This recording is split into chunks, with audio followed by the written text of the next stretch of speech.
Now, welcome to the demonstration to a second part of series about Team Foundation Server for developers. And this time, in this second part, we are going to close the topic of TFS source control. And since it's quite a big topic, and perhaps it will be interesting for you to look at the first part. And in this part we are going deeper into the source control of TFS, and just as you can read in my blog post about this demonstration, we are going to discuss things like branching of the code, of what it is and how to use it.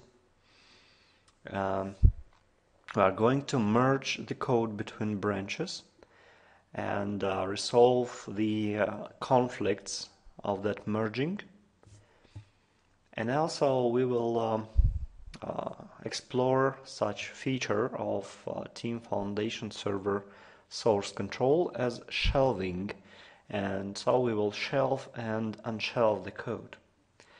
Now let's imagine that you have been charged with the task of creating a quality assurance branch of the code base. Since we were talking about quality assurance previously, this will be quite natural for you to create a quality assurance branch. And let's imagine that the team has decided to utilize a promotion model approach to software development. What it is, you perhaps already read in my blog post, or you can do it right now if you can see the URL in the screen. So you will learn what is a promotion model approach.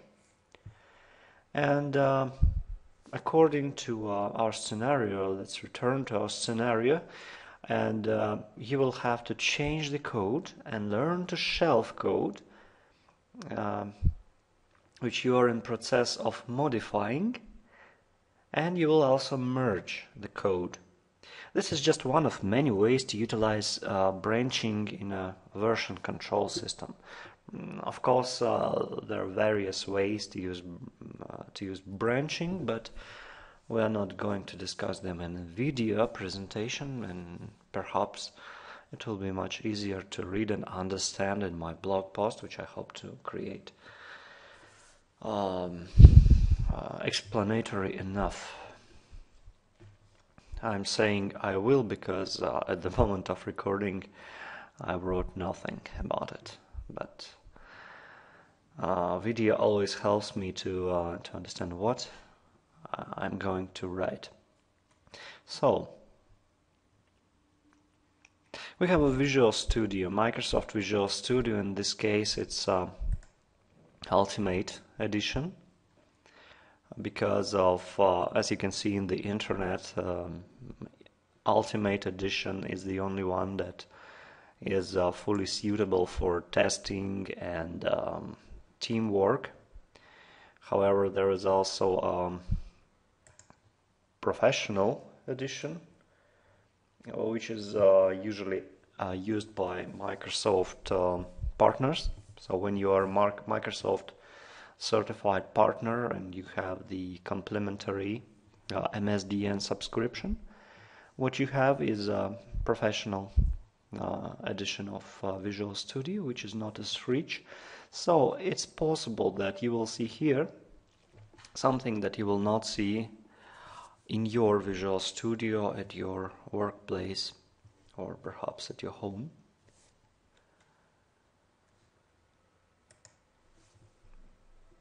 So we have Team Explorer opened, and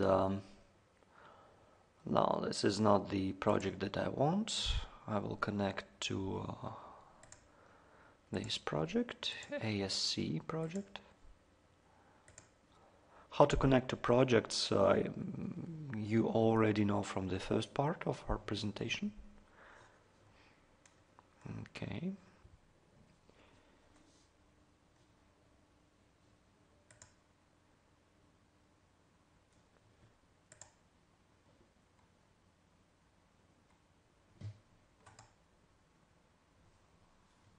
Now we have to double click the source control. We don't have the automatic tree for source control because sometimes there is just a huge tree with an incredible amount of files.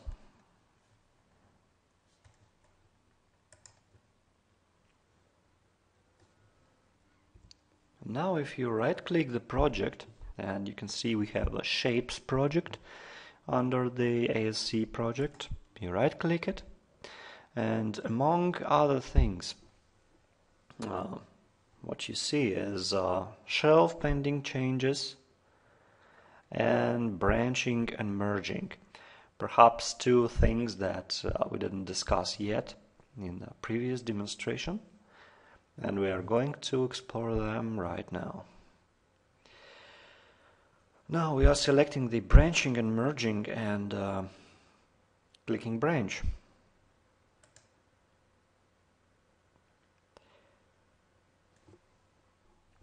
Now, as we are talking about quality assurance, we will rename this to shapes quality assurance.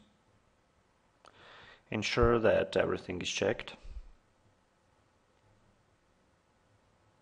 So we will convert the source and target folders to branches. We will create branch from the latest version in this case, but as you remember from the first presentation, you can use the change set or label. So for example, if you've created the build which you put into production, and then you want to create a branch from it, then you can use either label or date or change set instead of latest version. So we will use latest version now. Click OK.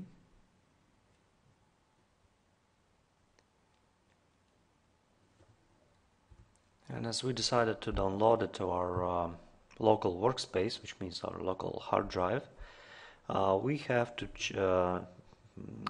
choose the local folder for our branch, and we're going to documents, to our documents, and Visual Studio 2010 projects. Usually we are not using such directory. Perhaps some of you are having even another partition for your projects, sometimes even mirrored partition, because you are not going to lose anything in case of hard drive failure.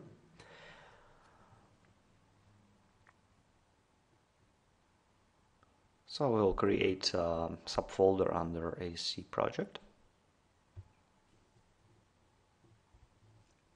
and we'll give it a name of shapes quality assurance. Okay. Again OK, and then map.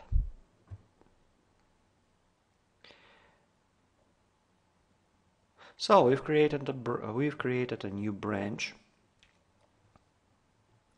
which, as you can see, looks exactly like the shapes project, except that you have a new signs, and in pending change you see that it's a branch.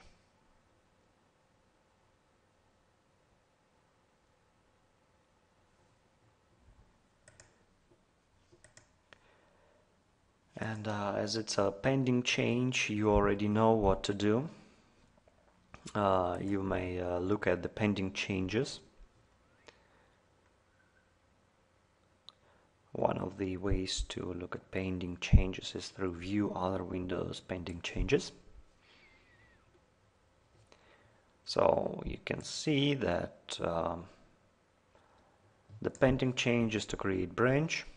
All the files affected are here. And the next thing you can do is exactly like we've done it in the first demonstration. We have to fill everything from a comment to work item. So in a comment we will write that we are creating branch of shapes quality assurance. Now we're going to work items and let's choose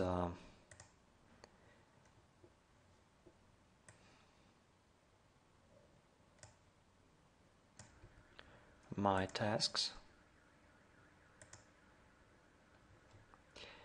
Create a quality assurance branch of shapes. Definitely it's what we need.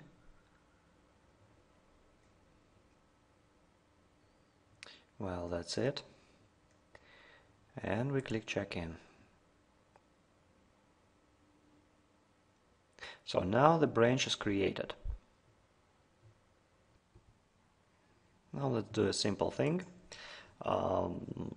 Like with all projects in the source control, we are going to shapes branch, the old one, and let's load this solution.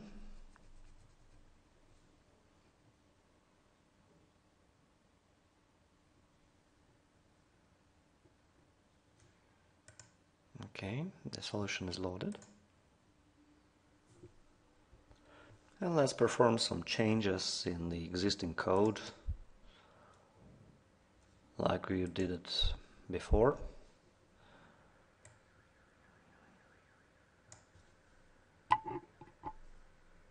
And so let's do it like this. Return, I said return width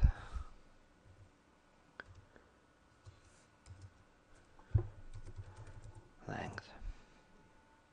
Exactly. So we made a change to our code. Now we save it all and build.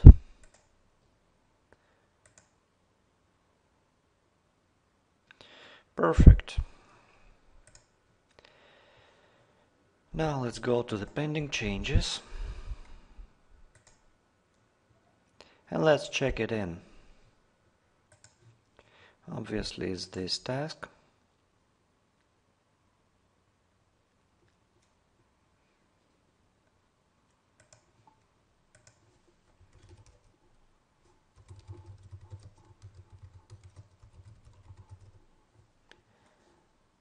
And let's check it in. We did it. Very good.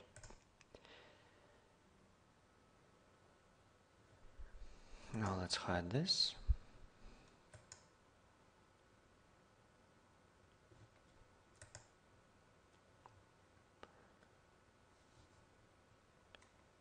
And when you right click any project and actually any file in your source control, you have such thing as history, who changed what, and that's why the comments are very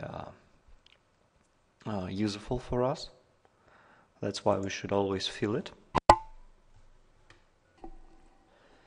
Okay, so the change we made is something that we want to make in both branches, and now we'll take this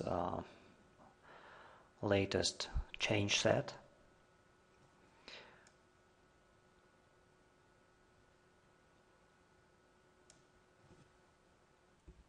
let's make sure it's correct one. Exactly, we know which file was edited. We see the comment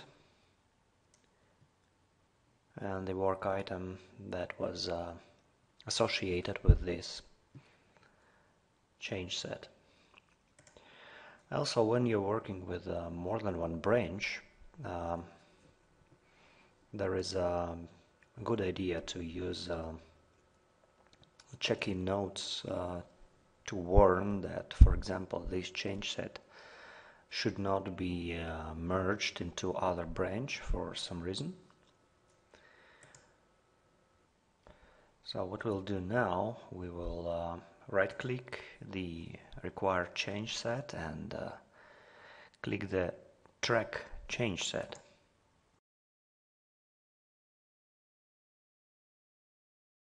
Now what we'll need to do is to expand the shapes, and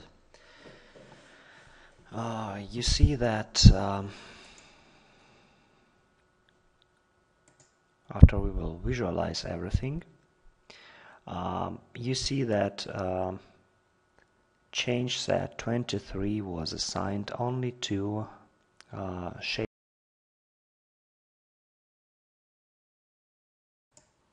I mean, it's currently in the shapes, but it's not in the shapes quality assurance, but it can be merged now.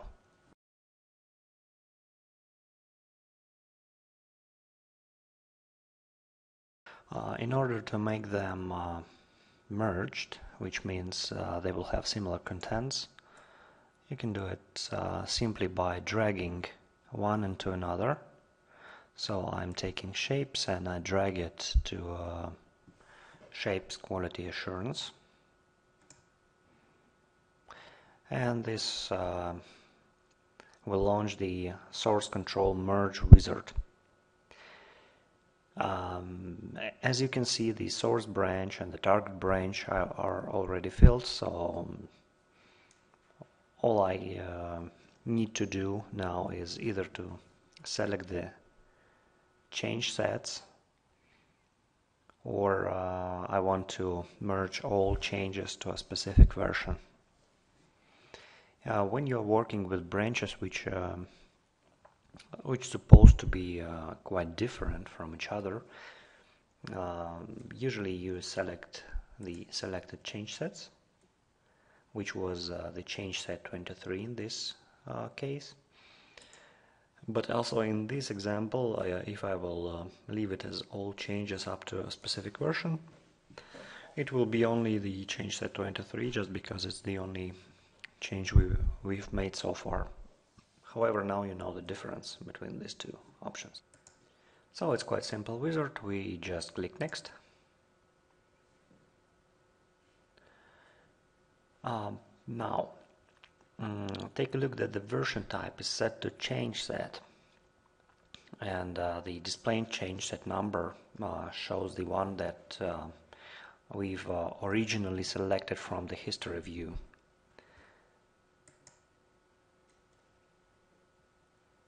And from this you can understand that we can use not only change sets in merging, but also date, label, latest version, or the version of the workspace.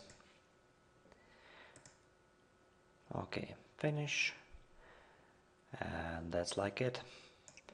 However, you didn't ruin anything so far, because just like with all other things here in TFS, all changes that you are doing are causing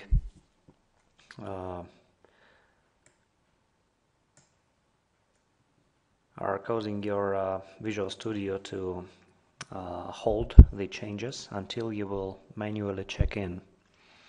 So as you can see, the change shows that it's merging, and it will merge into quality assurance / shapes, and the real merging will occur when you will check it in. So for now, nothing is changed in the source control. And now at this point you would inspect and compile the code to make sure the merge did not cause any other issues with the code, because when you're working with various branches, chances are your changes, especially when not all changes are propagated to all branches, otherwise there wouldn't be any reason for branching. Chances are that these changes may be incompatible with other changes in other branches, especially when different teams are working on different branches. It will be up to you to build everything and inspect the code until you will check in.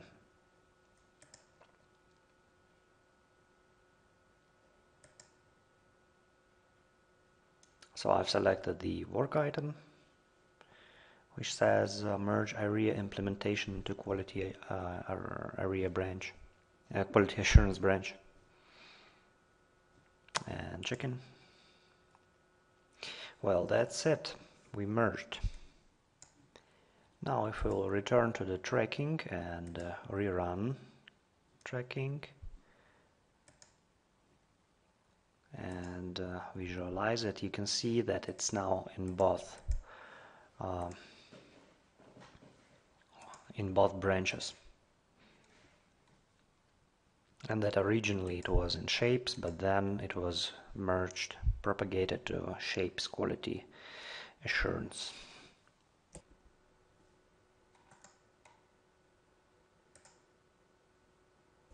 Now that we've done with branching, and from the blog post you understand what it is, and now you know how to work with it, how to merge changes in your code between branches, we are going to talk about another thing which is called shelving. And we will create shelf sets, and we'll shelve and unshelve the code. Basically, shelving means that you submit the code which is not suitable for checking in, meaning that it could break the project because it couldn't be compiled or something. It's just the current state of your work. So, for example, when you're working on a project and someone is asking you to transfer the work to another software developer, what you are doing, you are creating the shelf and giving that shelf to someone instead of checking in what perhaps doesn't work. And once again we will change the code. We will add another property here.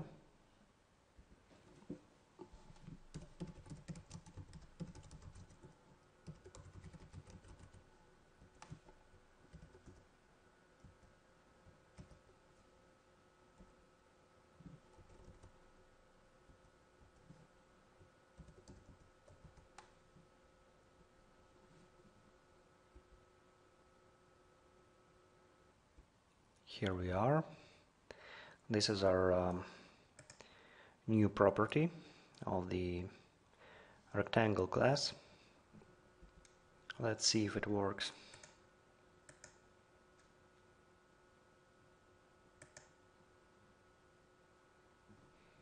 Well, at least it compiles.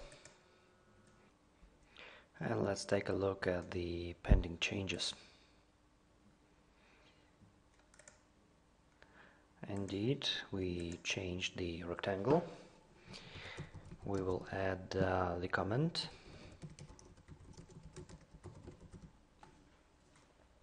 We'll choose the work item. However, we are not going to check in. It's not what we intend to do. Because let's imagine that you've just been told an emergency change must be made to the released code, and therefore you need to get the latest code from source control and make a change that will be deployed right away. And the changes that you are working on right now must not be in the deployment. You will use shelving to save your changes and work on the older code base. So it's like you are taking what you were doing, but you are not going to lose it.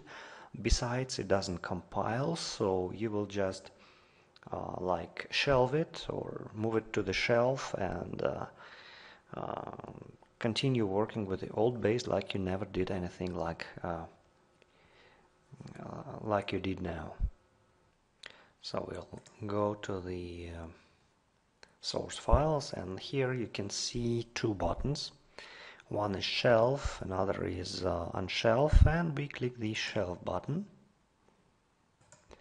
And you can see that the comment is absolutely the same that we put recently in the during the check-in process, which we didn't finish. So now we just have to give the name to this shelf set, and it won't be creative. It will be something like perimeter property edit.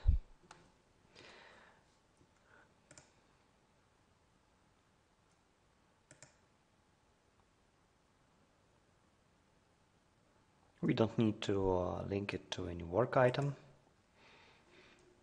unless you have a task which says shelve your changes, and so just shelve. That's it, we did it. We created our shelf set.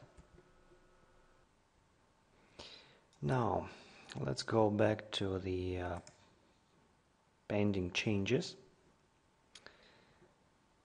and as you remember, we've added another property to the class, and it's stored here in rectangle.cs.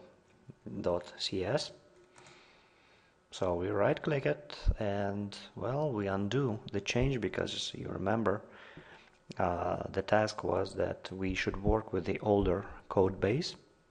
So we undo our changes, but remember they are shelved, so we will be able to return them, and click undo changes. Yeah.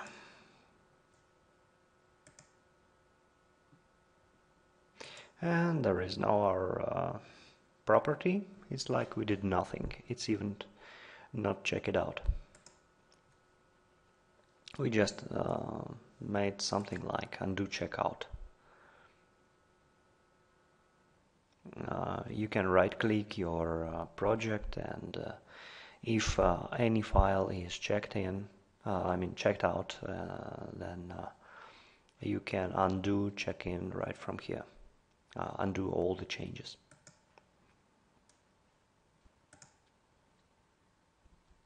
Now, as we want to, by the way, work with older code base, what we can do is we can just go to the Source Explorer, Source Control Explorer, and when you right click on any project or directory, you can get the specific or latest version.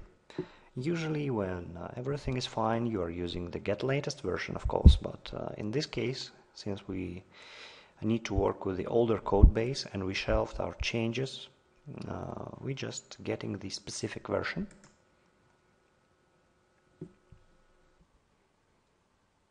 And now if we would have a label or date or whatever for our needed version, we would just select it here. However, in this particular demo, in this particular project, the latest version is fine, so we'll select the latest version, and since we must be sure that everything is current, we will check both overrides, which will overwrite files that are not checked out, and will overwrite even if local version matches the specified version, which means we are extremely paranoid, and we must make sure that there is no possibility for human error. So we're getting the latest version. We got it. Let's reload. Because the solution file is here, we We didn't update it, but the project file is there.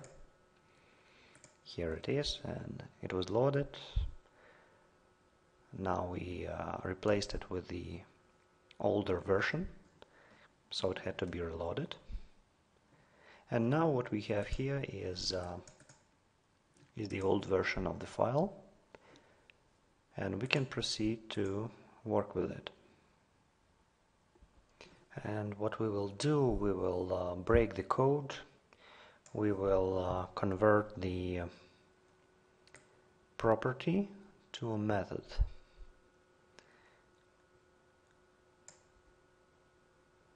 So that was a property, and now it's method.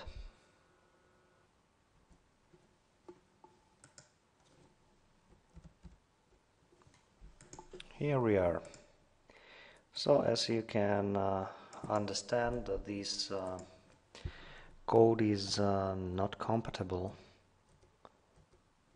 with with everything that was before and with the shelved version.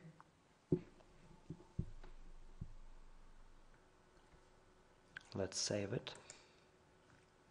Go to pending changes and let's check it in.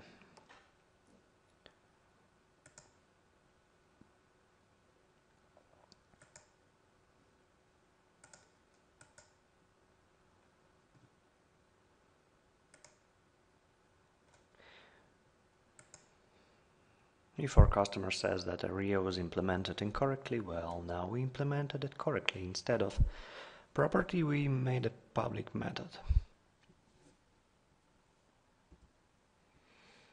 Okay, now we did everything, and let's just check in.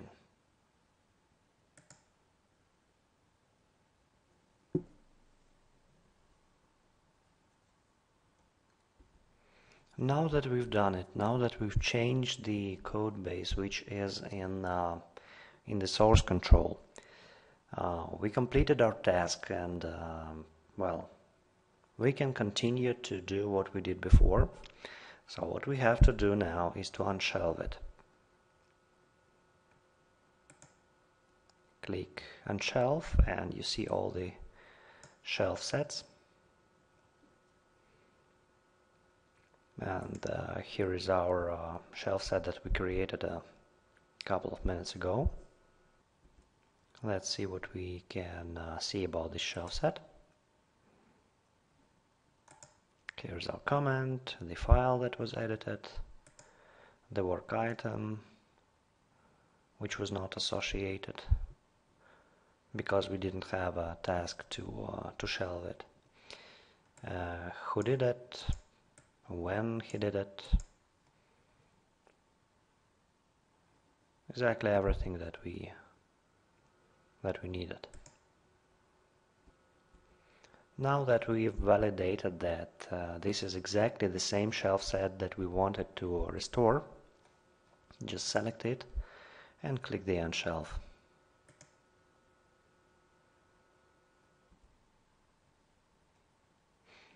Of course, when you have linking of work items to your shelf sets, perhaps it's better to link it to tasks which caused you to create the changes, not just tasks that caused you to create the shelf set.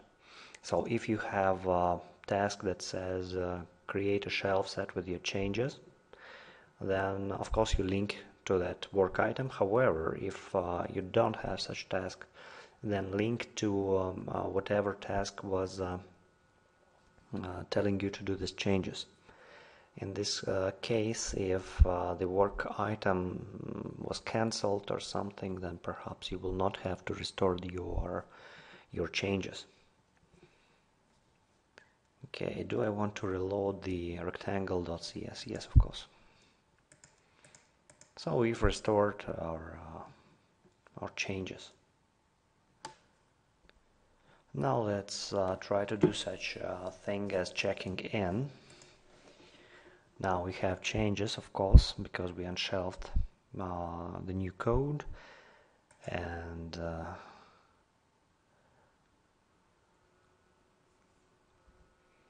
the work item should be different. It's not from my bags but from my tasks. Create the perimeter property. Here we go. And let's click check-in. No files checked in due to conflicting changes. Please use conflict channel to resolve conflicts and try again. We have a conflict between the new version of rectangle and the previous one, because here we have the property and there we have a method with the same name, so it's not kind of a conflict that could be resolved automatically. If there would be property with different code inside, then the merge would be automatic, but in this case it's not, so we have to click OK.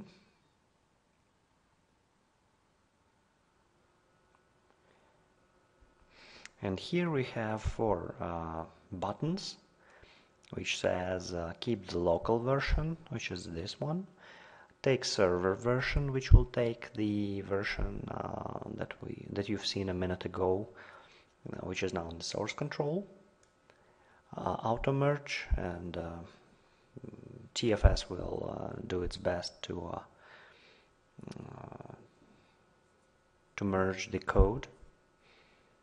But in case of so difficult thing that we have a property here and method in other version, it won't be so easy. It requires a human interaction, so we are choosing this method of merging changes in merge tool. And here is how we merge how we resolve the conflicts in Visual Studio. So here you see theirs version, yours version,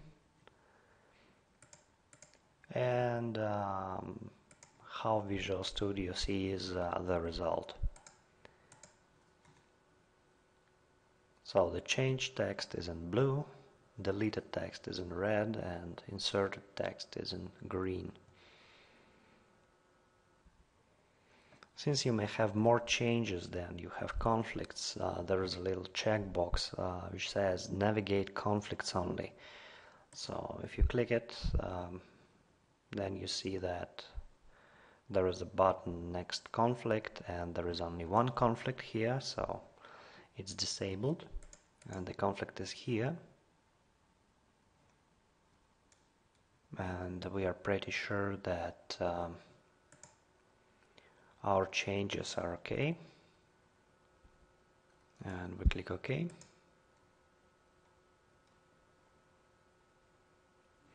Yes, we want to save the file,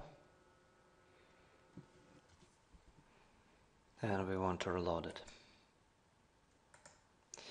So since we accepted the change from the server, since we clicked OK, we see now that this is a public method. We see our perimeter and their area. Let's see whether it compiles. Yes, it does. That would be hard to not compile this code, really. Let's see the pending changes. The change is in rectangle, and the work item is assigned, so we just check in. Alright, changes checked in, the file became read-only. That's success. So in this little demo you learned how to work with shelves and with branches.